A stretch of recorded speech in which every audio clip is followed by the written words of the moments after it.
What up, though? Welcome to Spitting with Miss Lyric, hosted by your girl, Miss Lyric, aka the Beautiful Beast. And I'm super excited about being here in Delaware with one of my strong friends, Miss Edwina Bell. She is one of the strongest people I know. Listen, her story is so powerful, and we're gonna go ahead and get right into it today.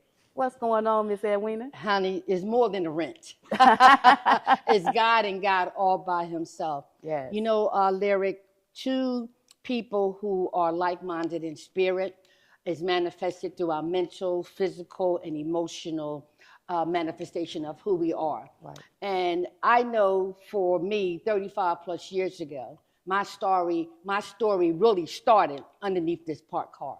Well, you barely look 35.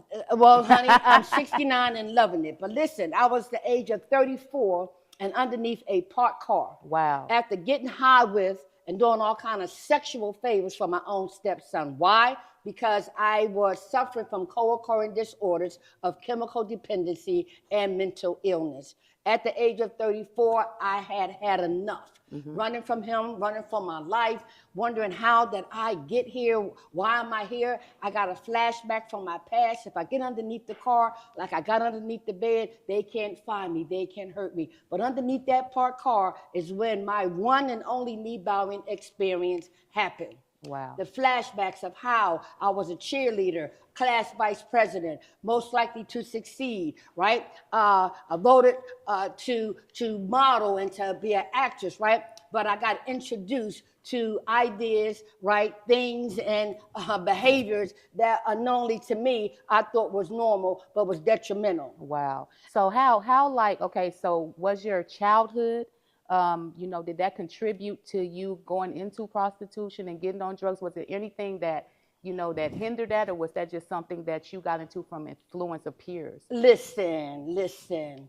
My mother, bless her heart, she taught her 4 girls, women never have to be broke.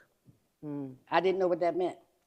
Went to my aunt, who didn't have any children, and I watched and listened to her, and I wanted to be just like her.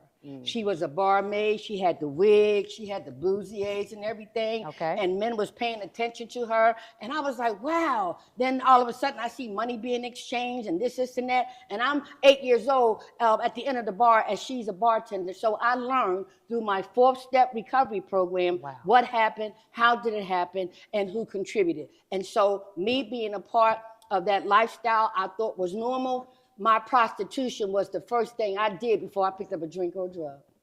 What?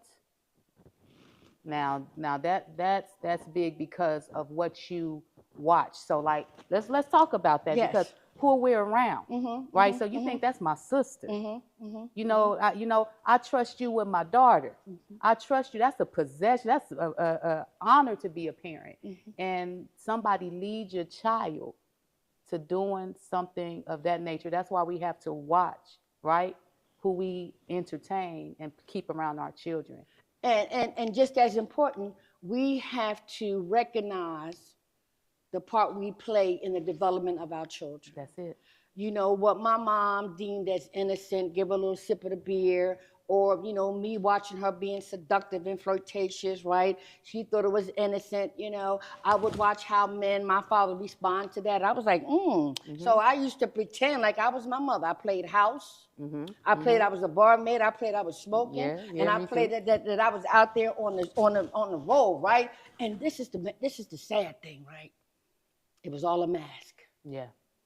It was all a mask. Yes. It was all a mask. And so I learned very early on who to be, what to be, when to be, who should I not be, who should I be, based on what the situation was. So I learned to be an actress right off the bat. Yeah. I learned to seek attention and affection. So that was my first addiction. Yeah. Getting attention and seeking affection from who? My daddy. That's it. And watching how he responded to my mom. And so children, they imitate what they see. They hear what you say, but they do what they see. Right. And so as a result, unknowingly to my parents and my aunt, they didn't know. Yeah. Because guess what? It was perpetuated from their parents and perpetuated from their parents. Generation. Back to back. Right? And I thank God that I was the one, right? I was the one underneath that parked car that broke the cycle, Yes. that broke the chain. Yes. And I knew that for beyond a shadow of a doubt, I was chosen.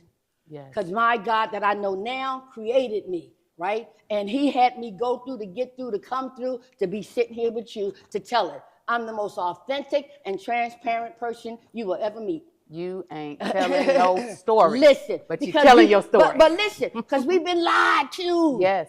We've been lied to. And because they were lied to. But who's going to break the cycle? Who's going to break the chain? And so underneath that parked car, and you see it on my book. That book is titled From Crack to Christ. And it says, as it was written. This is the first journal that I ever kept. Many of you kept a diary. Yeah. Right? And honey, when I say that I learned a whole lot of things when I was young, when I was 12, 13, 14, I had some stuff in that diary that shouldn't be in there for a teenager, right? Fact. So I knew what it was to, share my feelings, my thoughts, my dreams, my hopes, my fears. Mm-hmm. And so when they suggested that I find out what happened to me, Edwina, stop lying to yourself. Stop believing the lies of others, right? And it wasn't until that one and knee bowing experience that I cried out, whoever they say you are, help me, help me, help me, or take me out this life or show me a better way. And that was 35 years ago. So the process of going through to get through to come through to be sitting here with you was all in his master plan. Yes. And he needed somebody who was going to tell her to be transparent, to be authentic, so that I can be of service to him, and he prepares me to be of service to others. So if you have a story like mine, tell him. You have a story of your own that's similar, the only way you're going to be set free, once you set yourself free by using spiritual principles, tools, and resources, you'll be used to set other people free. That's beautiful. Listen, y'all, this is an amazing, unique book. I love this book, okay? I've actually read your book. Very powerful from somebody's real heart and soul. So I definitely recommend this if you're a child of trauma. I definitely recommend it if you have lived life and been through some things. This is a great read and just comes from a real authentic place. Can you let my viewers know how they can get in contact with you? Yes. First of all, Edwina Bell, Facebook. I'm on Instagram.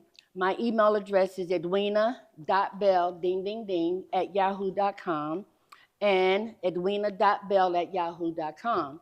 My phone number is 302-690-6679. But let me end with this. You were born for a reason.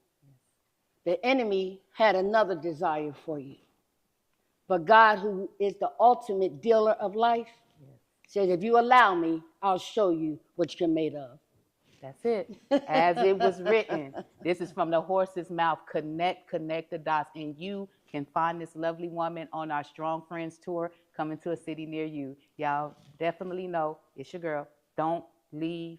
Come back, because I got some amazing guests coming back here with some strong stories. It's champion season. Yes. Thank you so much. You're welcome, dear.